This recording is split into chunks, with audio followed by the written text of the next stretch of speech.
Our last presentation is from Hanna Tuomisto. She's an associate professor of agriculture sciences in University of Helsinki, and I just found out during the break that Mark and Hanna have been at the same time in Oxford as well. So, and Hanna was recently in A-Studio, which is the political TV show in Finland, and was presenting about cultured meat and such things. So please go ahead, Hanna. And after Hanna's presentation, we will have a panel discussion. It's facilitated by Mark Lynas and Emilia Nordlund, Ilkka Tapola. We don't have that. Anu Kaunovisa Norja was it. Hanna Tuomisto and myself will be participating in that discussion. Siellä. Okay, you showed up, so great. Thank you. Lucky me. Welcome. Go ahead. Good afternoon, everybody. So I'm going to continue from the same topic that Emilia was talking about, cellular agriculture, but I'm talking about meat and just a little bit about milk and eggs too. And so I just will quickly go through some of the facts about the environmental challenges that we are facing. So this is, I like the figure of the planetary boundaries, and which were published already some time ago, but now there was another paper that looked at what's the contribution of agriculture to these planetary boundaries, and these are the black dots here that you can see. So actually agriculture is one of the main source of most of these environmental impacts, biodiversity, phosphorus and nitrogen flows, land system change, freshwater use, and also contributing to the climate change. And so livestock production alone has been estimated to contribute about 15% of all human-induced greenhouse gas emissions. Livestock production uses about a third of all water and about 80% of all agricultural land, and it's also one of the main drivers of deforestation, conversion of forest for agricultural land for feed production.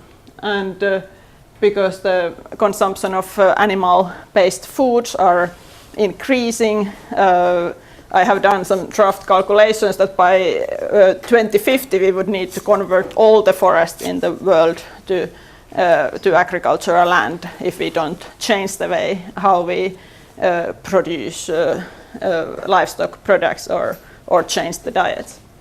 And it's not only the agricultural proteins where we are facing problems, also the fish stocks are declining. So the most popular fish species, salmon and tuna, the fish stocks in many areas are already declining.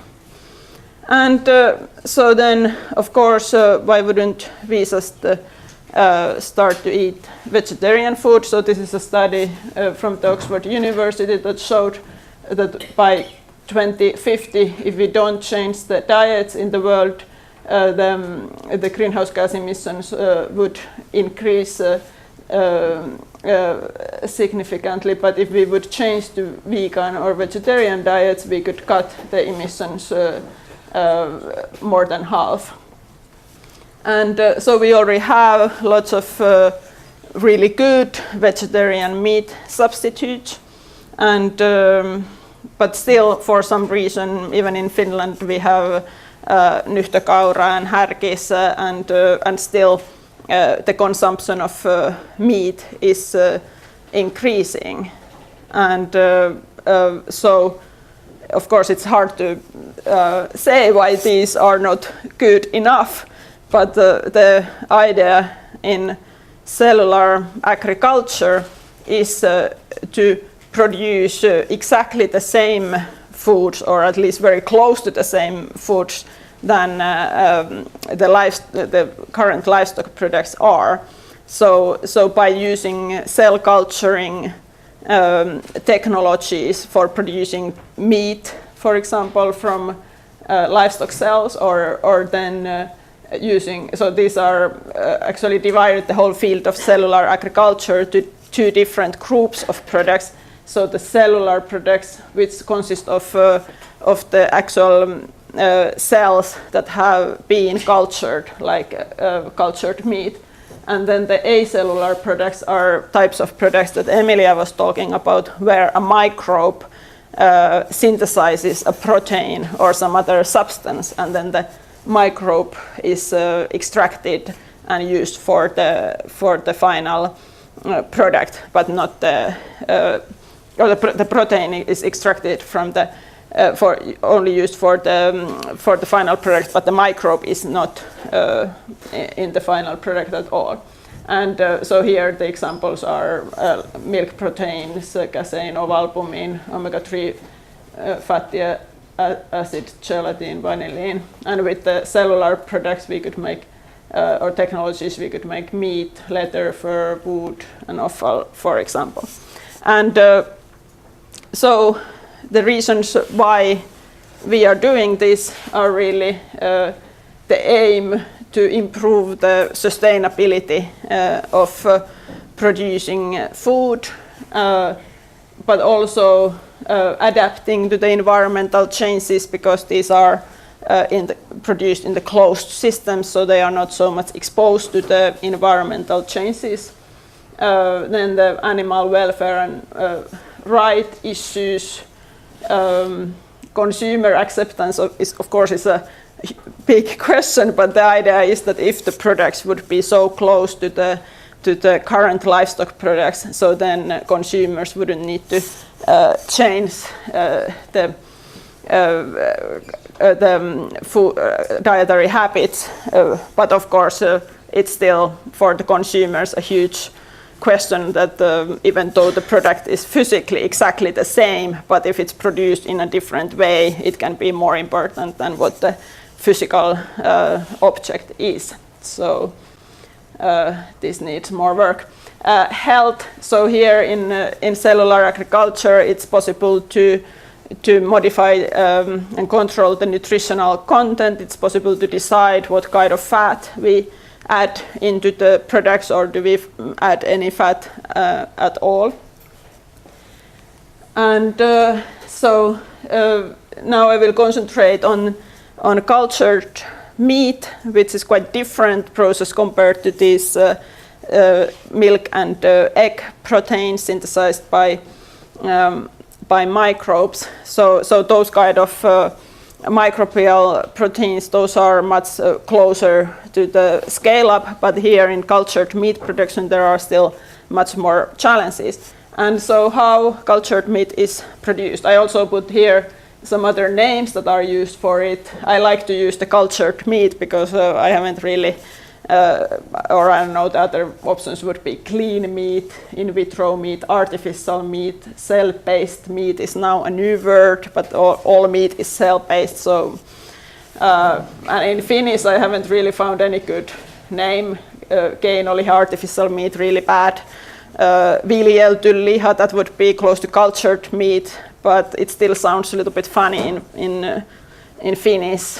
And in vitro liha, nobody knows what is in vitro. So if somebody knows a good name for cultured meat in Finnish, let me know, or in English as well. But anyway, so how it is produced. So in the beginning, the cells are extracted from the animal, and there is no need to kill the animal, so the cells can be taken from the muscle tissue by using fine needle sample, and there are stem cells in the or satellite cells in the meat or in the muscle tissue that are still capable of dividing and multiplying. The cells can also taken from the embryo of an animal, and the cells will be grown and multiplied first in a bioreactor, and then when there is enough cells, whatever is enough. Of course, the cells, they can duplicate very long, but how long we want them, what is the optimal number, how many times they will duplicate, because at some point it slows down the speed of the duplication that needs to be defined. But anyway, from this small sample, it's possible to produce huge amounts of meat, so only or substantially less animals would be needed to be kept as donating those cells. And so then at some point the cells are differentiated to muscle cells, and then in that point the cells don't divide anymore, but they start to fuse together and build the muscle tissue. And then it depends on how long the process will continue, what kind of the final product is, if it's more like loose cells or if it would be more like a steak. But at the moment, all the products that have been shown to the public are this kind of closer to the minced beef type of meat. So this is the first burger that was released by the Mark Post's group from the University of Maastricht.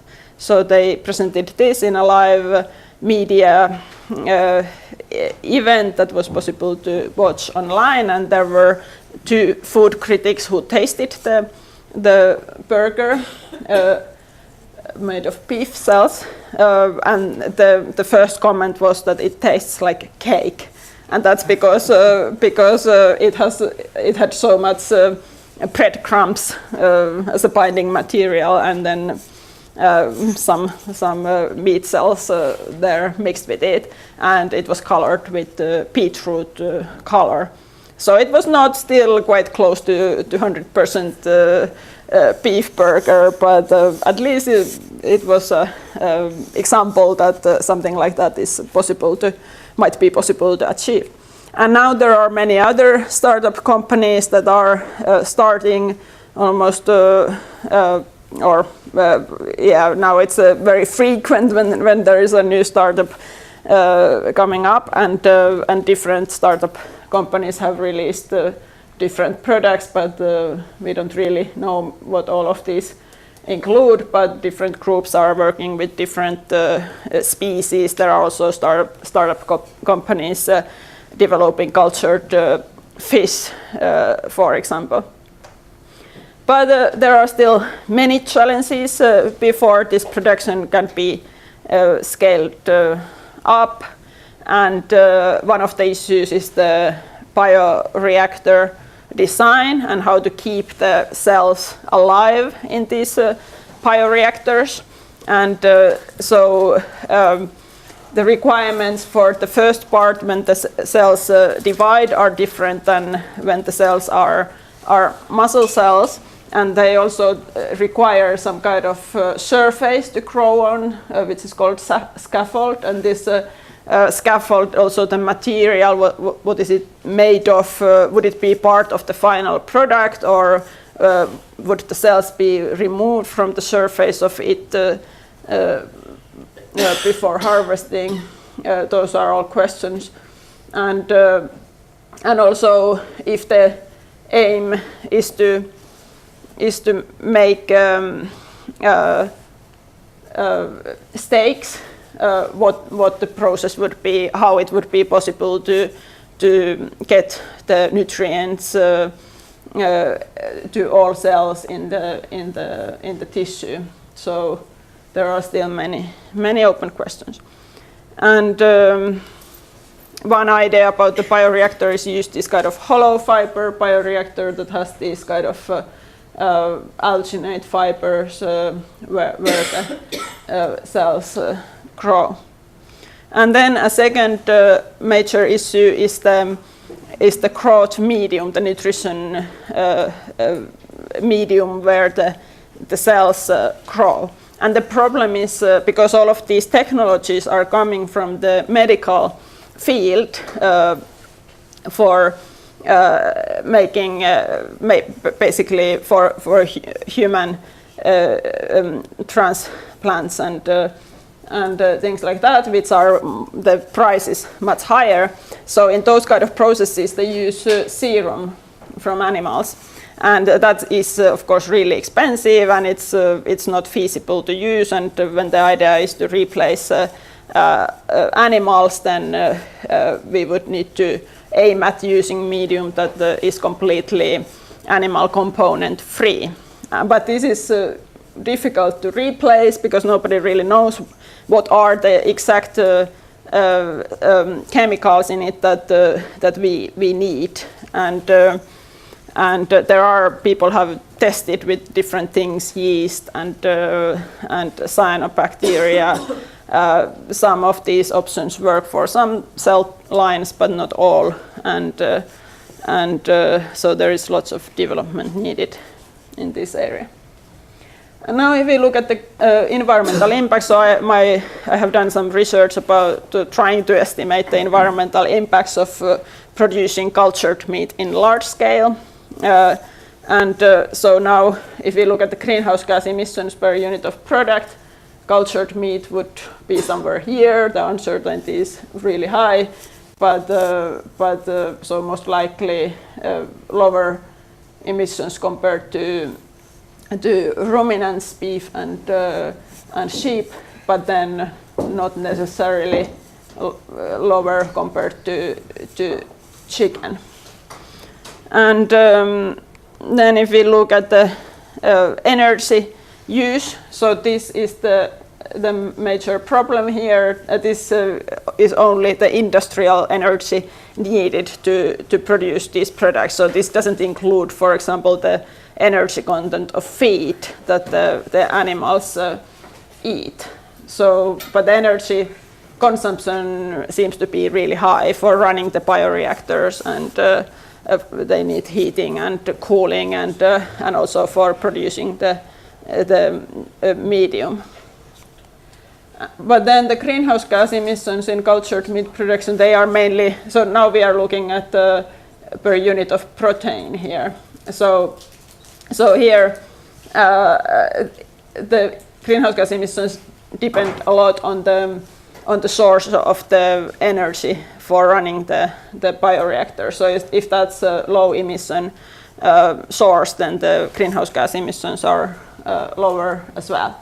And yeah, you might be interested. There is insects as well in this graph, and there are other meat substitutes. So cultured meat would be, these are plant-based mainly, may contain some egg and milk proteins as well, but so it seems to be around at the same level. But then when we look at land use, so here cultured meat, depending on what the nutrient source is for the cells, the land use can be really low, or then slightly higher if it's some agriculture source. But then here my future research questions would be that now not only to look at per unit of product, but also then look at the more wider consequential impacts, like what would happen if we would move from meat based diets to plant-based diets, or then these future protein sources, what would happen to all of the land that would be released from agriculture, and what the total impacts would be. And so as a conclusion, cultured meat is still facing many challenges before it can be scaled up, so it cannot really contribute to the sustainability of food systems before it has been possible to scale up in a sustainable way. And of course there are still lots of uncertainties what the impacts would be in large scale, and also what the consequential impacts would be that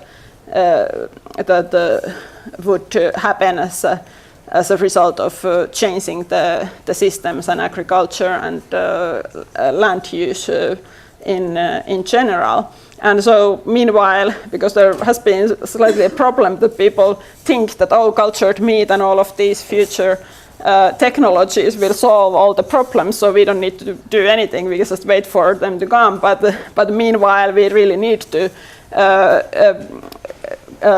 promote the use of plant-based diets and also make improvements in the current agriculture practices. And thank you.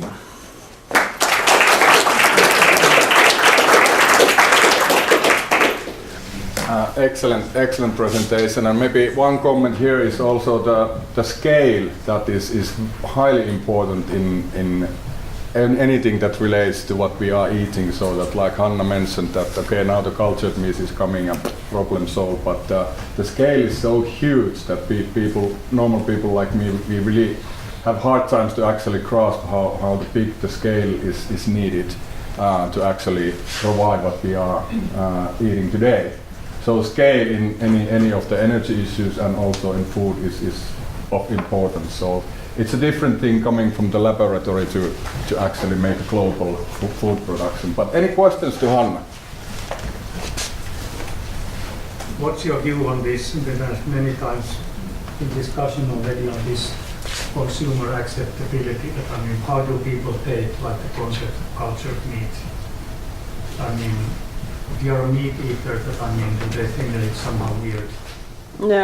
Yeah, there have been some studies, and what they generally find is that because it's a new thing for the consumer, so it depends a lot how it is presented to them, because they don't know what it is. But then, so of course, the first reaction is generally like, no, I wouldn't eat anything like that. But then, when they get more information about it, what it is, and then what kind of positive impacts it could have on environment and health, then people are slightly more willing to try them. I have actually a PhD student now who started research where he's also interviewing consumers in Finland and asking them about these future protein sources. Okay, there's one, and then just a comment. So I really liked your comparisons between different protein sources. So now they were very recognized from different angles. So Thanks, brilliant. When it comes to the actual companies that would actually start to do this, of course, there's a lot of like US startups coming very much from the kind of the vegan, vegetarian kind of like culture ethics. But I think the best people that could push this forward are actually the meat companies, right? Because they could take this position of owning protein in many different ways, right? Of course, you've got your traditional meat, which will of course last for years, right? But then, have you seen any kind of like interest from the actual meat industry to start to invest in this and develop? Yeah. There is now Tyson Foods has invested in some of the startups in the US, and there is now starting to be interest from that side as well. still questions? Yes, there's one. I'm ready to answer. Already, did I miss it? But have you done some studies, or now you said about your PhD student who is doing the interviews, but do you have a clue, like, what's the main interest in people nowadays still eating meat? Like, what's the basic need? We are creating like new laboratory meat. Like, what's the point when we have this vegetable alternative? Like me as a vegan, that doesn't make sense, but obviously it does because so many does it. And so, what's your point of view? Yeah, that's really interesting question. Like that, why the vegetarian options are not good enough, and do we even need to try to replicate meat? Because maybe the problem with those kind of vegetarian burgers that try to mimic the real thing, because it's not the real thing, it doesn't taste exactly the same, so then the consumers are just disappointed. So why wouldn't we just try to promote like some other vegetarian foods, like in Asian, like Chinese, Indian foods? There are lots of amazing vegetarian foods that don't try to mimic any any meat product, but they just have like beans or peas in there. So then, but I guess it's really to do with it's just the habits, what people are used to do. It's really difficult to change it, and the traditions and things like that. So, but yeah, it's really the key question. If we could, I would really be interested if my PhD student could also do something related to that question. Okay, one more. Continuing on this, maybe you should experiment on children. So you give these vegan meat-like products to the kids, and then they will get used to that, and they will actually think that later when they eat meat, that actually I don't like it, I prefer this vegetarian thing which I'm used to. Yeah, exactly. So that's the new generation. That's where the change can happen much easier than trying to convince like older people change. So then like many young people are exactly like you. That why do we need all of these meat replacements at all?